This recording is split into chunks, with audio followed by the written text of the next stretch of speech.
ಹೌದು, ಚಿಕ್ಕಬಳ್ಳಾಪುರ ತಾಲೂಕಿನ ಗೊಲ್ಲಹಳ್ಳಿ ಗೇಟ್ ಸಮೀಪ ಭಾನುವಾರ ಮಧ್ಯರಾತ್ರಿ ಸಂಭವಿಸಿದ ಭೀಕರ ಅಪಘಾತದಲ್ಲಿ ನಲಕದರೇನಹಳ್ಳಿ ಗ್ರಾಮದ 49 ವರ್ಷದ ಲಕ್ಕೇಗೌಡ ಮೃತಪಟ್ಟಿದ್ದಾರೆ. ಪುತ್ರನೊಂದಿಗೆ ಪೋಷೆಟ್ಟಹಳ್ಳಿಯಿಂದ ಸ್ವಗ್ರಾಮ ನಲಕದರೇನಹಳ್ಳಿಗೆ ಬೈಕ್ನಲ್ಲಿ ಹಿಂದಿರುಗುತ್ತಿದ್ದ ವೇಳೆ ಬೈಕ್ ರಸ್ತೆ ಬದಿಯ ಸಿಗ್ನಲ್ ಕಂಬಕ್ಕೆ ಡಿಕ್ಕಿ ಹೊಡೆದಿದ್ದು ಅಪಘಾತ ಸಂಭವಿಸಿದೆ ಎಂದು ಶಂಕಿಸಲಾಗಿದೆ. ಅಪಘಾತದಲ್ಲಿ ತಂದೆ ಲಕ್ಕೇಗೌಡ ಸ್ಥಳದಲ್ಲೇ ಮೃತಪಟ್ಟಿದ್ದು, ಪುತ್ರ ಗಂಭೀರವಾಗಿ ಗಾಯಗೊಂಡಿದ್ದಾರೆ ಎಂದು ತಿಳಿದುಬಂದಿದೆ. ಗಾಯಗೊಂಡ ಪುತ್ರನನ್ನ ಹೆಚ್ಚಿನ ಚಿಕಿತ್ಸೆಗಾಗಿ ತಕ್ಷಣ ಬೆಂಗಳೂರಿನ ಖಾಸಗಿ ಆಸ್ಪತ್ರೆಗೆ ದಾಖಲಿಸಲಾಗಿದ್ದು ಚಿಕಿತ್ಸೆ ಮುಂದುವರೆದಿದೆ. ಮೃತ ಲಕ್ಕೇಗೌಡ ಮೃತದೇಹವನ್ನ ಚಿಕ್ಕಬಳ್ಳಾಪುರ ಜಿಲ್ಲಾಸ್ಪತ್ರೆಗೆ ರವಾನಿಸಿ ಮರಣೋತ್ತರ ಪರೀಕ್ಷೆ ನಡೆಸಲಾಯಿತು. ಈ ಸಂಬಂಧ ಚಿಕ್ಕಬಳ್ಳಾಪುರ ಗ್ರಾಮಾಂತರ ಪೊಲೀಸ್ ಪ್ರಕರಣ ದಾಖಲಿಸಿಕೊಂಡು ತನಿಖೆ ಕೈಗೊಂಡಿದ್ದಾರೆ.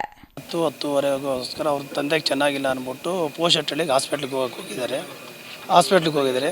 ಹಾಸ್ಪಿಟಲ್ ತೋರಿಸ್ಕೊಂಡು ಬಂದಿದ್ರೆ ಅವ್ರಿಗೆ 2 ದಾರಿ ಇತ್ತು. ದಾರಿ ಪೋಷೆಟ್ಟಹಳ್ಳಿ ಗೊಲ್ಲಹಳ್ಳಿ 2 ದಾರಿ, ಅದು ಬಿಟ್ಟು ಜಕ್ರಮಣ ಕ್ರಾಸಲ್ಲಿ ಹೋಗಿದ್ದಾನೆ. ಬರೋ ಜಾಗದಲ್ಲಿ ಗಾಡಿನೇ ಹೊಡೆದಿದೆಯೋ ಗೊತ್ತಿಲ್ಲ. ಡಿವೆಂಡ್ರಿಗೆ ಹೊಡೆದಿದ್ದಾನೆ, ಫೋಲ್ಗೆ ಹೊಡೆದಿದ್ದಾನೆ. ಅಲ್ಲಿ ಡೆತ್ ಆಗಿದ್ದಾರೆ. ಆಮೇಲೆ ಯಾರೋ ಒಬ್ಬ ಪಾಪ ಪುಣ್ಯಾತ್ಮ ಫೋನ್ ಮಾಡಿ ಅಷ್ಟೊತ್ತಲ್ಲಿ ಅವರು ಮತ್ತಿಲ್ದಿದ್ದಂಗೆ ಬಿದ್ದಿದ್ದರು. ಅವ್ರ ಫಿಂಗರ್ ಪ್ರಿಂಟ್ಸ್ ಮೊಬೈಲ್ ಮೇಲೆ ಪ್ರೆಸ್ ಮಾಡಿಸಿ ಒಂದು 5-6 ಜನ ಫೋನ್ ಮಾಡಿ 6ನೇ ಅವ್ರ ಫೋನ್ ಲಿಫ್ಟ್ ಮಾಡಿದ್ದಾರೆ. ಆ ಹುಡುಗಿಗೆ ಮಾಡಿದ್ಮೇಲೆ ಎಲ್ಲರಿಗೂ ನಮ್ಗೆ ಇಂಟಿಮೇಷನ್ ಕೊಟ್ಟಿದ್ದಾರೆ. ಅಷ್ಟೊತ್ತಿಗೆ ನಮ್ಮ ಹುಡುಗರೆಲ್ಲ ಬಂದಿದ್ದಾರೆ, ಇಲ್ಲಿ ತೋರಿಸಿದ್ದಾರೆ, ಇಲ್ಲಿ ಡೆತ್ತು ಅಂತಿದ್ದಾರೆ. ಆ ಮಗುನ ರಾತ್ರಿ 12:30 1 ಗಂಟೆಗೆ MS ರಾಮಯ್ಯ ಆಸ್ಪತ್ರೆಗೆ ಕರ್ಕೊಂಡೋಗಿದ್ದಾರೆ. ಅದು ಕೇಸು ಸ್ವಲ್ಪ ಕ್ರಿಟಿಕಲ್ ಇದೆ, 48 ಅವರ್ ಅಬ್ಸರ್ವರಲ್ಲಿದೆ. ಅವ್ರು ಪೋಷೆಟ್ಟಹಳ್ಳಿಗೆ ಹೋಗಿ ಬರ್ತಾ ಇದ್ದಿದ್ದು ನಲಕದರೇನಹಳ್ಳಿಗೆ ಹಾಸ್ಪಿಟ್ಲಲ್ಲಿ ತೋರಿಸ್ಕೊಂಡು. ತಂದೆ ಮಗ ತಂದೆ ಮಗ ಬರ್ತಾ ಇದ್ರು. ತಂದೆ ಡೆತ್ ಆಗಿರೋದು ಲಕ್ಕೇಗೌಡ ಅಂತ, ಶ್ರೀಕಾಂತ್ ಅಂತ. ಅವ್ರದ್ದು 50, 24 ಶ್ರೀಕಾಂತ್. ಮಗದು ಕ್ರಿಟಿಕಲ್ ಇದೆ, MS ರಾಮಯ್ಯದಲ್ಲಿ 48 ಅವರ್ ಅಬ್ಸರ್ವರಲ್ಲಿದೆ. ಇಲ್ಲ ಏನೇ ಇಲ್ಲ, ಮದುವೆ ಇಲ್ಲ. ಆಸ್ಪತ್ರೆ ಅಂತ ತೋರಿಸ್ಕೊಂಡು ಬರ್ತಾ ಇರೋವಾಗ NS 200 ಸೆಲ್ಫು ಅಂತ ಗೊತ್ತಿಲ್ಲ, ಹೊಡೆದಿರೋದು ಅಂತ ಗೊತ್ತಿಲ್ಲ ಅಣ್ಣ. ಯಾಕೆಂದ್ರೆ ಅಲ್ಲಿ ಯಾರು ಒಂದು CC ಕ್ಯಾಮ್ರಾ ಇಲ್ಲ, ಏನೂ ಇಲ್ಲ, ಏನು ಅಂತ ಗೊತ್ತಿಲ್ಲ. ಘಟನೆ ಒಂಥರ ಹೋಗಿ ಫೋಲ್ಸ್ ಕೊಡ್ದಿದ್ದಾನೆ, ಫೋಲ್ಸ್ ಬೆಂಡ್ ಆಗಿದೆ. ಆಪೋಸಿಟ್ ಗಾಡಿ ಬಂದಿರೋದಕ್ಕೆ ಅದು ಕಡೆ ಹೋಗಿದ್ದಾನೋ ಏನು ಅಂತ ಗೊತ್ತಿಲ್ಲ. ಅದಕ್ಕೂ ಶಿಲ್ಪ್ ಥರ ಕಾಣಿಸ್ತಾ ಇದೆ. ಇನ್ನೊಂದು ಪ್ರತ್ಯೇಕ ಪ್ರಕರಣದಲ್ಲಿ ಚಿಕ್ಕಬಳ್ಳಾಪುರ ತಾಲೂಕಿನ ಹೊನ್ನನಹಳ್ಳಿ ಗ್ರಾಮದ 38 ವರ್ಷದ ಶ್ರೀನಿವಾಸ್ ರಸ್ತೆ ಅಪಘಾತದಲ್ಲಿ ಮೃತಪಟ್ಟಿದ್ದಾರೆ. ಮಂಚೇನಹಳ್ಳಿ ಸಮೀಪ ಟವರ್ ಟೆಕ್ನಿಷಿಯನ್ ಆಗಿ ಕೆಲಸ ಮಾಡುತ್ತಿದ್ದ ಶ್ರೀನಿವಾಸ್ ಭಾನುವಾರ ರಾತ್ರಿ ಕೆಲಸದ ನಿಮಿತ್ತ ಪೋಷೆಟ್ಟಹಳ್ಳಿ ಕಡೆಗೆ ತೆರಳುತ್ತಿದ್ದ. ಈ ವೇಳೆ ಅಪರಿಚಿತ ವಾಹನವೊಂದು ಬೈಕ್ಗೆ ಡಿಕ್ಕಿ ಹೊಡೆದು ಪರಾರಿಯಾಗಿದೆ. ಡಿಕ್ಕಿಯ ರಭಸಕ್ಕೆ ಶ್ರೀನಿವಾಸ್ ಸ್ಥಳದಲ್ಲೇ ಮೃತಪಟ್ಟಿದ್ದಾರೆ. ಅಪಘಾತದ ಬಳಿಕ ಮೃತದೇಹವನ್ನ ಜಿಲ್ಲಾಸ್ಪತ್ರೆಗೆ ರವಾನಿಸಿ ಮರಣೋತ್ತರ ಪರೀಕ್ಷೆ ನಡೆಸಿ ಕುಟುಂಬಸ್ಥರಿಗೆ ಹಸ್ತಾಂತರಿಸಲಾಗಿದೆ.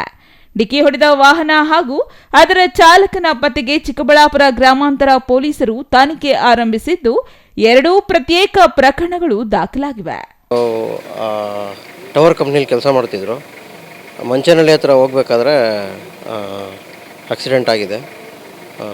ಯಾವುದೋ ವೆಹಿಕಲ್ ಕುತ್ಕೊಂಡು ಹೋಗಿರೋದು, ಹಂಗಾಗ್ಬಿಟ್ಟು ಅದು ಡೆತ್ ಆಗಿದೆ. ಹೆಡ್ ಇಂಜುರಿ ಆಗಿಬಿಟ್ಟು ಡೆತ್ ಆಗಿದೆ. ನಮಗೂ ಫೋನ್ ಬಂದ ಮೇಲೆ ಬಂದು ನೋಡಲಾಗಿ ಇಲ್ಲಿ ಹಾಸ್ಪಿಟ್ಲಲ್ಲಿ ಬಾಡಿ ತೋರಿಸಿದ್ರು. ವೆಹಿಕಲ್ ಡೀಟೇಲ್ಸ್ ಇನ್ನೂ ಸಿಕ್ಕಿಲ್ಲ ಅಂದರು. ನೋಡಬೇಕು. ಮಂಚೇನಹಳ್ಳಿ ಹತ್ರ ಪೋಷೆಟ್ಟಹಳ್ಳಿ ಕೆಲಸಕ್ಕೆ ಅಂತ ಹೋಗಿರೋದು ಅಂತ ಗೊತ್ತಾಯಿತು. ಮನೇಲಿ ಹೇಳ್ಬಿಟ್ಟು ಆ ಥರ ಹೋಗಿದ್ದಾರೆ. ರಾತ್ರಿ 10:30 ಹೊರಡಬೇಕಾದ್ರೆ ಕಾಲಿಗೆ ಬಂದಿದೆ, ಕೆಲಸ ಇದೆ ಅಂತ ಹೇಳ್ಬಿಟ್ಟು ಹೋಗಿದ್ದಾರೆ. ಆಮೇಲೆ 3 ಗಂಟೆಯಲ್ಲಿ ಪೊಲೀಸವ್ರು ಫೋನ್ ಮಾಡಿದ್ದಾರೆ ಮನೆಯವ್ರಿಗೆ. ಫೋನ್ ಮಾಡಿದಾಗ ಅವ್ರು ಬಂದು ನೋಡಲಾಗಿ ಹೆಡ್ ಇಂಜುರಿ ಆಗಿದೆ ಅಂತ ಗೊತ್ತಾಗಿದೆ. ಅಪಘಾತ ಟವರ್ ಟೆಕ್ನಿಷಿಯನ್ ಆಗಿ ಕೆಲಸ ಮಾಡ್ತಾಯಿದ್ದೆ. ವಯಸ್ಸವ್ರಿಗೊಂದು 38 ವರ್ಷ ಆಗಿತ್ತು. ಮದುವೆ ಆಗಿದೆ, ತಂದೆ ತಾಯಿ ಇದ್ದಾರೆ. ಒಟ್ಟಾರೆ 1 ಕಿಲೋಮೀಟರ್ ವ್ಯಾಪ್ತಿಯಲ್ಲಿ ನಡೆದ 2 ಪ್ರತ್ಯೇಕ ರಸ್ತೆ ಅಪಘಾತಗಳು 2 ಕುಟುಂಬಗಳ ಬದುಕನ್ನೇ ಕತ್ತಲಲ್ಲಿ ತಳ್ಳಿವೆ. ಒಂದು ಕುಟುಂಬದಲ್ಲಿ ತಂದೆಯನ್ನು ಕಳೆದುಕೊಂಡ ನೋವಿನ ನಡುವೆ ಮಗ ಬದುಕಿಗಾಗಿ ಆಸ್ಪತ್ರೆಯಲ್ಲಿ ಹೋರಾಟ ನಡೆಸುತ್ತಿದ್ದರೆ, ಮತ್ತೊಂದೆಡೆ ಕುಟುಂಬದ ಆಸರೆಯಾಗಿದ್ದ ವ್ಯಕ್ತಿ ಅಪರಿಚಿತ ವಾಹನದ ಡಿಕ್ಕಿಗೆ ಬಲಿಯಾಗಿದ್ದಾನೆ. ಅಪಘಾತಗಳ ನಿಖರ ಕಾರಣ ಪತ್ತೆ ಹಾಗೂ ಪರಾರಿಯಾಗಿರುವ ವಾಹನದ ಚಾಲಕನ ಬಂಧನಕ್ಕಾಗಿ ಚಿಕ್ಕಬಳ್ಳಾಪುರ ಗ್ರಾಮಾಂತರ ಪೊಲೀಸರು ತನಿಖೆ ಮುಂದುವರೆಸಿದ್ದಾರೆ.